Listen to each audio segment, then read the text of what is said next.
Hey everyone, welcome to replica world. आज हम पढ़ने वाले हैं स्पर्मेटोजेनेसिस। तो चलिए शुरू करते हैं।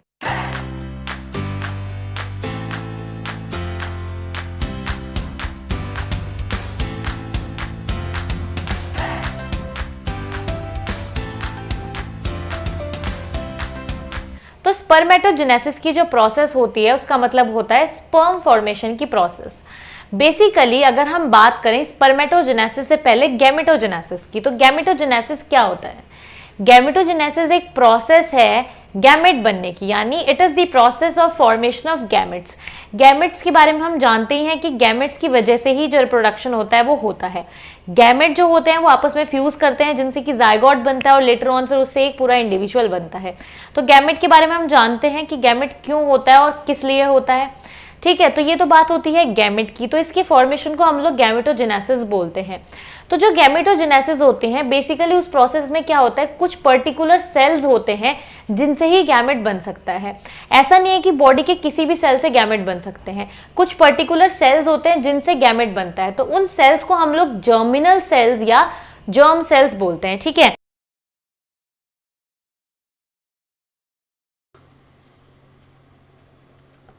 जो हमारी गैमेटोजेनेसिस प्रोसेस होती है उसमें इन्वॉल्व होते हैं कुछ सेल्स जिनको हम लोग जर्म सेल्स या फिर जर्मिनल सेल्स बोलते हैं। ठीक है, तो गैमेट्स किन सेल से बनते हैं? जर्म सेल्स या जर्मिनल सेल से बनते हैं। अब गैमेटोजेनेसिस या तो जर्म सेल से या जर्मिनल सेल से बनते हैं। तो ज्यादातर केसेस में जो ये जर्म सेल्स होते हैं या जर्मिनल सेल्स होते हैं ये डिप्लॉयड होते हैं। ठीक है, ये डिप्लॉयड होते हैं और हमें चीज पता है कि जो गैमेट हैं वो हैप्लॉइड होते हैं, गैमेट्स हैप्लॉइड होते हैं। इसीलिए ज्यादातर केसेस में जो गैमेटोजेनेसिस की प्रोसेस होती है उसमें मियोसिस प्रोसेस इन्वॉल्व होती है। क्या इन्वॉल्व होती है? मियोसिस, रिडक्शन डिवीजन होता है जिससे कि जो ये जर्म सेल्स हैं ये डिप्लॉइड से फिर हैप्लॉइड गैमेट्स बना देते हैं। ठीक है, अब ये जो हमारे जर्म सेल्स होते हैं ये क्या करते हैं, गैमेट फॉर्मेशन की प्रोसेस में इन्वॉल्व होते हैं। और ये जो गैमेट फॉर्मेशन की प्रोसेस होती है ये होती है गोनैड्स में। कहाँ होती है? गोनैड्स में। तो अगर हम बात करें मेल में, तो मेल गोनैड क्या है? मेल गोनैड है हमारा टेस्टीज। मेल गोनैड्स होती है हमारी टेस्टीज और फीमेल गोनैड हमारे होते हैं ओवरी। फीमेल गोनैड क्या है? ओवरी। तो मेल गोनैड टेस्टीज और फीमेल गोनैड हमारा हो गया ओवरी। अगर हम एक के बारे में बात करें तो टेस्टिस। ठीक है, तो मेल गोनैड टेस्टिस और फीमेल गोनैड ओवरी। ठीक है, तो इस तरीके से जो गैमेटोजेनेसिस की प्रोसेस होती है वो गोनैड में होती है। ठीक है, यानी प्राइमरी सेक्स ऑर्गन में होती है। अब अगर हम मेल की बात करें, क्योंकि आज हम पढ़ने वाले हैं स्पर्मेटोजेनेसिस, तो हम मेल का ही एक चीज लेके चलते हैं, यानी मेल की ही प्रोसेस लेके चलते हैं। तो जो हमारा मेल गोनैड है वो है टेस्टीज। टेस्टीज में ही क्या होता है? स्पर्मेटोजेनेसिस की प्रोसेस होती है। टेस्टीज में पर्टिकुलरली कहाँ होती है? तो टेस्टीज में पर्टिकुलरली होती है सेमिनिफेरस टिब्यूल में। तो सेमिनिफेरस टिब्यूल में होती है हमारी प्रोसेस स्पर्मेटोजेनेसिस की। सेमिनिफेरस टिब्यूल्स जो होते हैं उसमें प्रोसेस होती है हमारी स्पर्मेटोजेनेसिस की। अच्छा, स्पर्मेटोजेनेसिस तक पहुंचने से पहले हम कुछ और चीजें इंपॉर्टेंट जान लेते हैं कि ये जो जर्म सेल्स होते हैं ये गोनैड्स में ही पाए जाते हैं। जर्म सेल्स जो होते हैं गोनैड्स में ही पाए जाते हैं, पर जो प्राइमोर्डियल जर्म सेल्स होते हैं, यानी कि जब एम्ब्रियो होता है उसके जो जर्म सेल्स होते हैं वो पहले से ही गोनैड में नहीं होते हैं। वो क्या होते हैं? एक्स्ट्रा एम्ब्रियोनिक मीजोडर्म से बनते हैं। ठीक है, वो जो जर्म सेल्स होते हैं जो कि क्या होते हैं? प्राइमोर्डियल जर्म सेल्स जो होते हैं, यानी जो जर्म सेल्स एम्ब्रियो के होते हैं वो गोनैड्स में नहीं पाए जाते हैं। वो कहाँ पाए जाते हैं? वो एक्स्ट्रा एम्ब्रियोनिक मीजोडर्म से बनते हैं। ठीक है, एक्स्ट्रा एम्ब्रियोनिक मीजोडर्म से बनते हैं वो। ठीक है, तो पहले एक्स्ट्रा एम्ब्रियोनिक मीजोडर्म से प्राइमोर्डियल जर्म सेल्स बनते हैं और फिर वो गोनैड्स में आते हैं। पर लेटर ऑन लाइफ में, ठीक है, जब वो एक बेबी बन जाता है, वो जो एक फीटस होता है वो एक बॉय बन जाता है जब, यानी कि वो पैदा हो जाता है, उसके बाद जो हमारे जर्म सेल्स होते हैं वो गोनैड्स में ही रहते हैं ऑलरेडी। ठीक है, और उनसे फिर क्या बनता है? स्पर्म बनते हैं। ठीक है, तो अब हम लोग चलते हैं स्पर्मेटोजेनेसिस की तरफ, हम लोग चलते हैं स्पर्म फॉर्मेशन की प्रोसेस की तरफ कि किस तरीके से हमारे जो स्पर्म्स हैं वो बनते हैं। तो अब हम समझते हैं स्पर्मेटोजेनेसिस की प्रोसेस को। तो अगर स्पर्मेटोजेनेसिस की प्रोसेस को हम देखें तो इसकी डेफिनेशन क्या हो सकती है? It is the process of formation of spermatozoa from spermatogonia. Spermatozoa यानी कि स्पर्म। तो स्पर्मेटोजेनेसिस क्या होता है? स्पर्मेटोजेनेसिस एक ऐसी प्रोसेस होती है, एक ऐसी प्रक्रिया होती है जहां पर स्पर्म्स बनते हैं स्पर्मेटोगोनिया से, यानी स्पर्मेटोगोनिया से स्पर्म बनने की प्रोसेस को हम लोग स्पर्मेटोजेनेसिस बोलते हैं। ठीक है, तो स्पर्मेटोजेनेसिस प्रोसेस में स्पर्म बनते हैं, इतना हम सबको पता है ऑलरेडी। तो अब ये देखते हैं कि स्पर्मेटोजेनेसिस प्रोसेस होती कहाँ है। तो ऑलरेडी हम लोग डिस्कस कर चुके हैं कि स्पर्मेटोजेनेसिस प्रोसेस मेल के गोनाड में होती है, जो कि होती है टेस्टीज।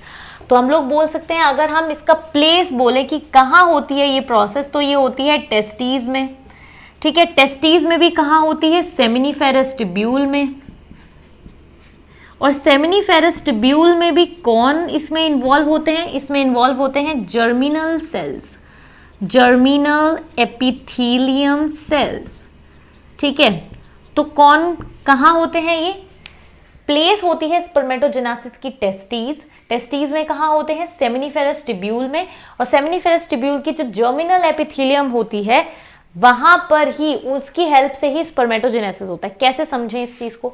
ठीक है, ऐसे समझते हैं कि अब हम लेके चलेंगे सिर्फ जर्मिनल एपिथेलियम, यानी टेस्टीज के अंदर सेमिनिफेरस ट्यूब्यूल की जो एपिथेलियम है, जिसको हम लोग जर्मिनल एपिथेलियम बोलते हैं, तो वो जर्मिनल एपिथेलियम जो है, अब वो ही सारी प्रोसेस होंगी, उसी में ही सारी प्रोसेस होंगी।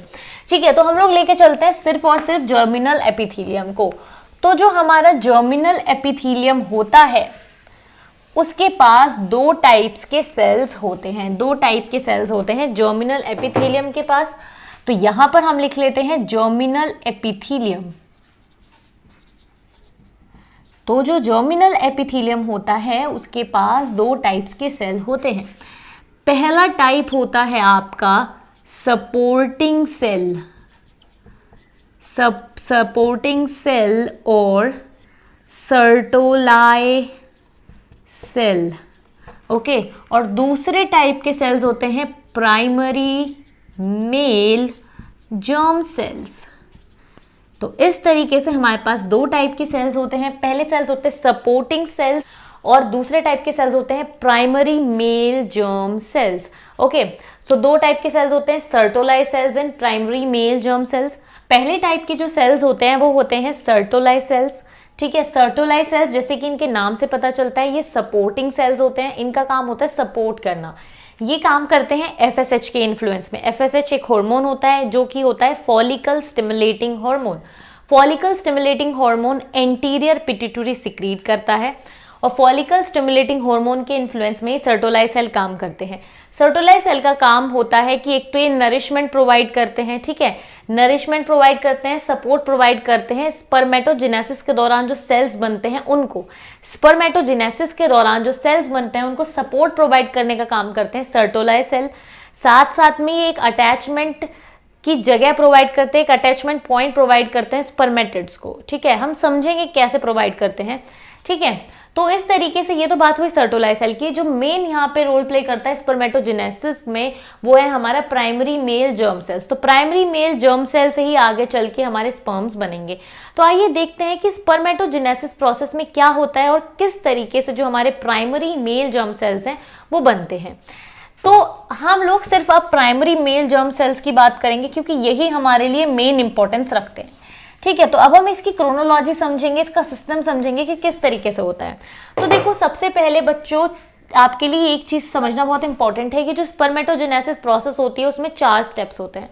ठीक है, 4 स्टेप्स होते हैं। तो हम स्टेप्स लिख लेते हैं इसके।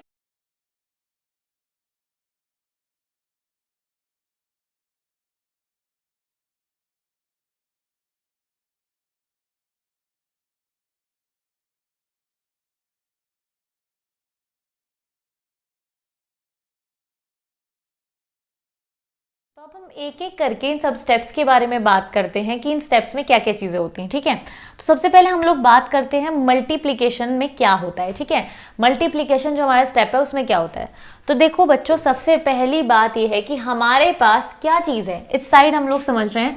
देखो हमारे पास क्या चीज़ है, अभी हमारे पास प्राइमरी मेल जर्म सेल्स है। हमारे पास क्या है इस टाइम, हमारे पास इस time primary male germ sales है।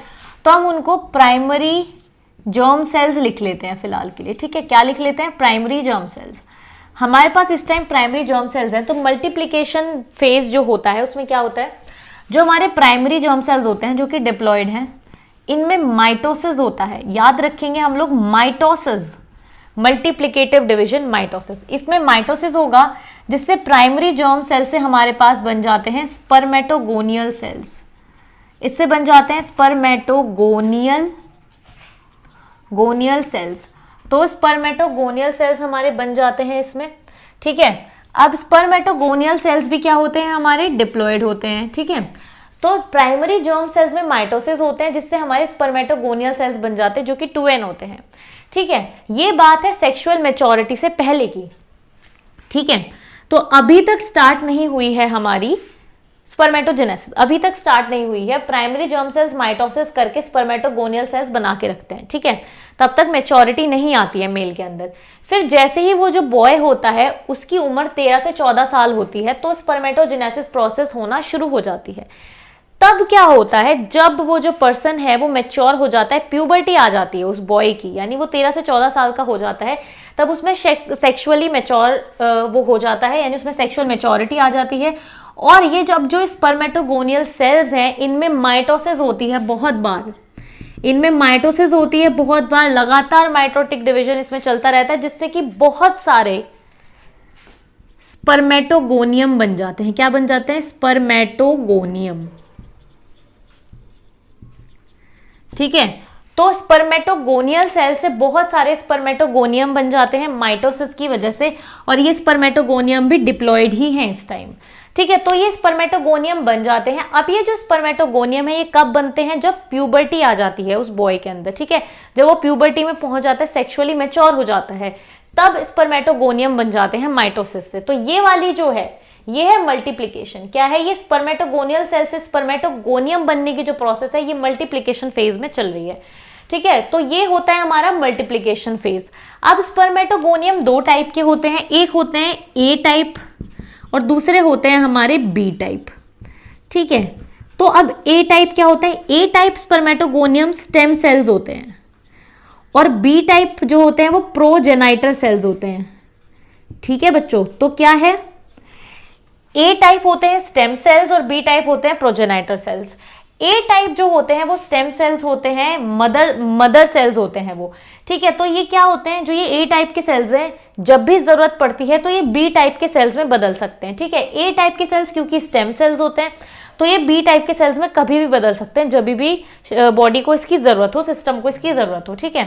पर अगर हम बात करें बी टाइप के सेल्स की, यानी बी टाइप स्पर्मेटोगोनियम सेल्स की, तो ये जो हमारे बी टाइप स्पर्मेटोगोनिया होते हैं, ठीक है, ये प्रोजेनाइटल सेल्स होते हैं, यानी कि ये प्रीकर्सर की तरह काम करते हैं स्पर्म बनाने के लिए। तो ये स्पर्म के प्रीकर्सर होते हैं, इनसे ही आगे फिर स्पर्म्स बनते हैं, ठीक है। स्पर्म्स को हम लोग स्पर्मेटोजोआ भी बोलते हैं। तो बी टाइप प्रोजेनाइटर सेल से ही फिर स्पर्म्स बनते हैं। तो ये हमारे लिए ज्यादा इंपॉर्टेंस रखते हैं, ठीक है। तो अब हम समझेंगे कि मल्टीप्लिकेशन फेज के बाद, तो ये जो मैंने प्रोसेस आपको सारी बताई ये मल्टीप्लिकेशन फेज में चल रही है। तो स्टेप नंबर 1 हमने कंप्लीट कर लिया है। स्टेप नंबर 1 के एंड में हमें मिल चुके हैं ए टाइप सेल्स जो कि स्टेम सेल्स हैं और बी टाइप प्रोजेनाइटर सेल्स जो कि क्या है? हमारे प्रोजेनाइटर सेल्स हैं। तो ये क्या है? A type spermatogonia and B type spermatogonia. तो आगे अब हमें ए टाइप को नहीं लेके चलना है, हमें बी टाइप स्पर्मेटोगोनिया को लेके चलना है, क्योंकि इसमें ही अब आगे प्रोसेसेस होंगे जिससे कि स्पर्म बनेगा, ठीक है। तो अब नेक्स्ट हमारा फेज आ जाता है, हम अगले फेज में एंटर कर जाते हैं, ग्रोथ फेज, ठीक है। अब हम समझते हैं ग्रोथ फेज में क्या होता है। तो ग्रोथ फेज में जो हमारा बी टाइप स्पर्मेटोगोनिया होता है उसमें कुछ चेंजेस आते हैं, तो वो समझते हैं कि क्या होता है। तो जो हमारा बी टाइप स्पर्मेटोगोनिया है,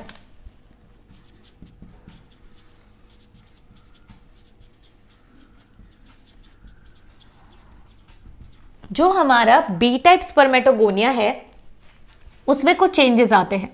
देखो जो ग्रोथ फेज होता है, ठीक है, जो ग्रोथ फेज होता है उसमें क्या होता है, जो हमारा बी टाइप स्पर्मेटोगोनिया है वो और थोड़ा मैच्योर हो जाता है, उसमें न्यूट्रिएंट्स जमा हो जाते हैं, यानी कि जो हमारा बी टाइप स्पर्मेटोगोनिया है उसमें न्यूट्रिएंट्स जमा हो जाते हैं, न्यूट्रिएंट्स डिपॉजिट हो जाते हैं और मियोसिस के लिए कुछ फैक्टर यहाँ पर आने लगते हैं। तो बी टाइप स्पर्मेटोगोनिया में क्या क्या चीजें होती हैं? न्यूट्रिएंट डिपोजिशन हो जाता है, ठीक है, मियोसिस के फैक्टर्स आ जाते हैं, ठीक है, मियोसिस फैक्टर एक्यूमुलेशन हो जाता है और इसका साइज डबल हो जाता है। तो ये कुछ 3-4 चीजें होती हैं बी टाइप स्पर्मेटोगोनिया में। जब बी टाइप स्पर्मेटोगोनिया में न्यूट्रिएंट्स आ जाते हैं, डिपॉजिट हो जाते हैं, मियोसिस फैक्टर आने लगते हैं और साइज 2 गुना हो जाता है बी टाइप स्पर्मेटोगोनिया का, तो बी टाइप स्पर्मेटोगोनिया से फिर बन जाते हैं हमारे प्राइमरी स्पर्मेटोसाइट्स। क्या बन जाते हैं? Primary spermatocytes. ओके, तो बी टाइप स्पर्मेटोगोनिया से प्राइमरी स्पर्मेटोसाइट्स बन जाते हैं। जैसे कि मैंने आपको बताया कि जो प्राइमरी स्पर्मेटोसाइट्स हैं वो डबल साइज के होते हैं बी टाइप स्पर्मेटोगोनिया से, क्योंकि ये डबल साइज के हो जाते हैं बी टाइप स्पर्मेटोगोनिया, इनमें न्यूट्रिएंट्स आ जाते हैं, मियोसिस फैक्टर आ जाते हैं, तो ही ये बनाते हैं प्राइमरी स्पर्मेटोसाइट्स। तो ये जो हमारे प्राइमरी स्पर्मेटोसाइट्स हैं ये भी क्या है? हमारे डिप्लॉइड हैं। क्या है? हमारे डिप्लॉइड है, क्योंकि अभी तक कोई रिडक्शन डिवीजन इसमें नहीं हुआ है। तो ये हमारी बात चल रही थी ग्रोथ फेज में। तो ग्रोथ फेज में हमें बी टाइप स्पर्मेटोगोनिया से प्राइमरी स्पर्मेटोसाइट्स मिल जाते हैं। ठीक है, क्या मिल जाते हैं? प्राइमरी स्पर्मेटोसाइट्स मिल जाते हैं। तो ये हमारी बात हुई ग्रोथ फेज की। अब हम चलते हैं मैच्योरेशन फेज की तरफ कि मैच्योरेशन फेज में क्या होता है। ठीक है, तो अब हम चलते हैं मैच्योरेशन फेज में। तो मैच्योरेशन फेज में अब हमारे पास शुरू में ही अवेलेबल है प्राइमरी स्पर्मेटोसाइट्स। ठीक है, क्या अवेलेबल है? Primary spermatocytes.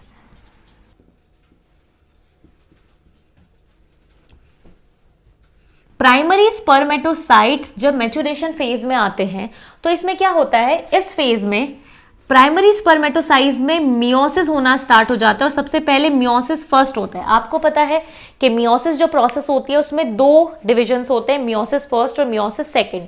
तो प्राइमरी स्पर्मेटोसाइट में सबसे पहले मियोसिस फर्स्ट होता है। ठीक है, तो उससे पहले आपको पता होना चाहिए कि जो प्राइमरी स्पर्मेटोसाइट्स हैं वो क्या होते हैं? डिप्लॉयड होते हैं। क्या होते हैं? डिप्लॉयड होते हैं, 2n होते हैं। और अगर हम उनका स्ट्रक्चर देखना चाहें तो वो कैसे होते हैं? क्रोमोसोमल ये होते हैं हमारे 46 + XY, है ना, क्योंकि प्राइमरी स्पर्मेटोसाइट्स भी क्या है? एक सेल है मेल का। क्या है? एक सेल है मेल का, नॉर्मल सेल्स है, मेल के सेल्स है। ठीक है, तो कोई भी सेल होता है अगर हमारा, तो उसका कॉन्फ़िगरेशन क्या होता है? 46 + XY, यही तो क्रोमोसोम होते हैं, है ना। तो सॉरी, 44 + XY, नॉट 46, 44 + XY, क्योंकि 46 तो हमारे टोटल क्रोमोसोम्स होते हैं। तो हमें पता है कि हमारे हर एक सेल में 46 क्रोमोसोम होते हैं, यानी कि 23 पेयर ऑफ क्रोमोसोम्स होते हैं, जिसमें से कि जो हमारे 44 क्रोमोसोम्स होते हैं वो सोमैटिक होते हैं और बाकी के जो 2 क्रोमोसोम होते हैं वो क्या होते हैं? वो सेक्स क्रोमोसोम्स होते हैं। तो 44 तो हमारे सोमैटिक क्रोमोसोम्स हैं ही, और XY क्योंकि ये मेल के सेल्स हैं तो XY इसके सेक्स क्रोमोसोम हो गए, एक X और एक Y। तो जब प्राइमरी स्पर्मेटोसाइट है हमारा तो उसका जो क्रोमोसोमल स्ट्रक्चर है वो कैसा है? 44 + XY। ठीक है, क्योंकि ये डिप्लॉयड है इसलिए टोटल 46 क्रोमोसोम इसमें है। अब प्राइमरी स्पर्मेटोसाइट्स में जैसे ही मियोसिस फर्स्ट होगी तो उससे हमें 2 चीजें मिलेंगी। ठीक है, 2 चीजें नहीं मिलेगी, मतलब चीज एक ही मिलेगी पर 2 टाइप की मिलेंगी। ठीक है, तो प्राइमरी स्पर्मेटोसाइट्स में जब मियोसिस फर्स्ट होगी तो हमें यहां से मिलेगा सेकेंडरी स्पर्मेटोसाइट्स। क्या मिलेगा? Secondary spermatocytes. जो ये अब हमारे सेकेंडरी स्पर्मेटोसाइट्स हैं, सेकेंडरी स्पर्मेटोसाइट्स क्या हैं? 22 + X और 22 + Y, ये इनका स्ट्रक्चर है। ठीक है, तो क्योंकि इनमें मियोसिस हो चुकी है, ठीक है, तो इनका स्ट्रक्चर कैसा है? 22 + X, 22 + Y। तो अब सेकेंडरी स्पर्मेटोसाइट्स हमें 2 टाइप के मिलेंगे, एक हमें मिलेगा 22 + X टाइप का और एक हमें मिलेगा 22 + Y टाइप का। तो यहां से आप समझ पा रहे हैं कि जब आगे इनसे स्पर्म्स बनेंगे तो एक स्पर्म ऐसा होगा जिसमें X क्रोमोसोम होगा और एक ऐसा होगा जिसमें Y क्रोमोसोम होगा। और इसी की वजह से जब फर्टिलाइजेशन होता है, जाइगोट बनता है, तो किसी स्पर्म की वजह से या तो एक लड़की का जन्म होता है, यानी कि जो फीटस होता है वो गर्ल होती है, और किसी दूसरे स्पर्म की वजह से जो फीटस होता है वो मेल होता है। तो यहाँ से हमें पता चलता है कि मेल और फीमेल, यानी जो बच्चा है वो एक लड़की होगी या लड़का होगा, ये पूरी तरीके से मेल डिसाइड करता है, ना कि फीमेल। ठीक है, तो जो मेल पेरेंट होता है वही ये चीज़ डिसाइड करता है कि जो बच्चा होगा वो मेल होगा या फीमेल होगा। ठीक है, तो ये तो चलो बात की बातें हैं। सेकेंडरी स्पर्मेटोसाइट्स 2 टाइप के हमें मिल जाएंगे, 22 + X एंड 22 + Y। ठीक है, उसके बाद अब सेकेंडरी स्पर्मेटोसाइट्स में एक और मियोसिस होगा, यानी मियोसिस सेकेंड डिवीजन होगा। मियोसिस सेकंड होगा तो सेकेंडरी स्पर्मेटोसाइट्स में जब मियोसिस सेकंड होगा तो यहां से हमें 4 स्पर्मेटिड्स मिलेंगे। क्या मिलेंगे? 4 स्पर्मेटिड्स। पहले हमें सेकेंडरी स्पर्मेटोसाइट से 2 सेल्स मिले जिसमें एक 22+X था और एक 22+Y था, यानी सेकेंडरी स्पर्मेटोसाइट्स 2 थे, 22+X और 22+Y। अब इनसे जैसे ही इनमें मियोसिस सेकंड होगा तो ये हमारे 4 स्पर्मेटिड्स बन जाएंगे जो कि फाइनली हैप्लॉइड होंगे। ठीक है, क्या होंगे? अब ये हैप्लॉइड होंगे हमारे, तो 4 स्पर्मेटिड्स बन जाएंगे जो कि हमारे हैप्लॉइड होंगे। तो यहाँ पे हमें 4 स्पर्मेटिड्स मिल जाएंगे विच विल बी हैप्लॉइड। तो ये पूरी चीजें हो जाती हैं, यहाँ तक स्पर्मेटिड्स हमारे यहाँ तक बन जाते हैं। ठीक है, तो अब हमारे स्पर्मेटिड्स बन चुके हैं। तो ये वाला जो फेज हमने अभी पढ़ा ये था मैच्योरेशन। मैच्योरेशन में क्या हुआ? प्राइमरी स्पर्मेटोसाइट जो कि 44+XY थे उनमें मियोसिस फर्स्ट हुई तो सेकेंडरी स्पर्मेटोसाइट्स बने, जिससे कि 2 टाइप्स के सेल मिले, 22+X एंड 22+Y। फिर इसमें फाइनली जब मियोसिस सेकंड हुआ तो 4 स्पर्मेटिड्स मिल गए जो कि क्या थे? हमारे हैप्लॉइड थे। ठीक है, तो यानी प्राइमरी स्पर्मेटोसाइट से हमें हैप्लॉइड स्पर्मेटिड्स मिल गए, वो भी 4। ठीक है, तो इस तरीके से ये हमारा फेज हो गया मैच्योरेशन फेज। अब हम लोग फाइनली चलते हैं डिफरेंशिएशन फेज में। ठीक है, तो अब हम देखते हैं कि डिफरेंशिएशन फेज में क्या होता है।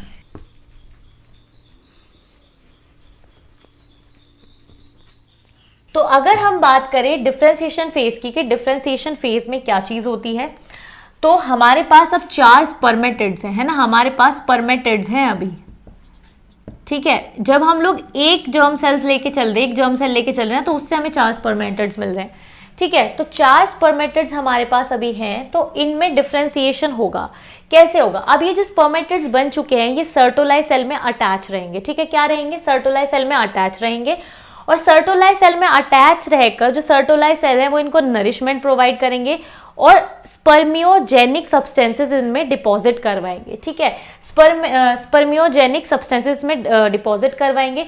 ये जो प्रोसेस होती है डिफरेंशिएशन की प्रोसेस, इसको हम स्पर्मियोजेनेसिस भी बोलते हैं। क्या बोलते हैं? स्पर्मियोजेनेसिस। ये याद रखना है आपको कि डिफरेंशिएशन की जो प्रोसेस है उसको हम स्पर्मियोजेनेसिस बोलते हैं। इसमें क्या होता है? स्पर्मेटिड से स्पर्मेटोजोआ बनते हैं। क्या बनते हैं? स्पर्मेटोजोआ या स्पर्म बनते हैं। तो स्पर्मेटिड से स्पर्मेटोजोआ यानी स्पर्म बनने की प्रोसेस को हम लोग स्पर्मियोजेनेसिस बोलते हैं। क्या बोलते हैं? स्पर्मियोजेनेसिस।